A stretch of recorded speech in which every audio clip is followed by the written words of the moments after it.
Но мислам дека забележав кај Мицкоски во обраќањето. Не му беше најпријатно ни зона цело Скопје ВМРО-ски град. Дури и спомна дека му е криво или не е најсреќен со загубата на СДСМ. Затоа што од сега натаму, од кој ќе поминува СДСМ да се реформира, Филипче да се размисли да си оде и така натаму, следното е чукање на неговата врата.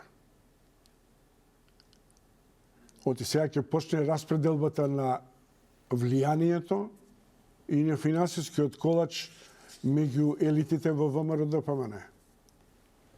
Тоа што Мицкоски добро го премости по заминувањето на Груевски, сега ќе треба, сега целиот тој товар ќе легне врз него. Како да ги синхронизира и при тоа да одговара зашто, например, бавно се реализираат некои стратешки проекти.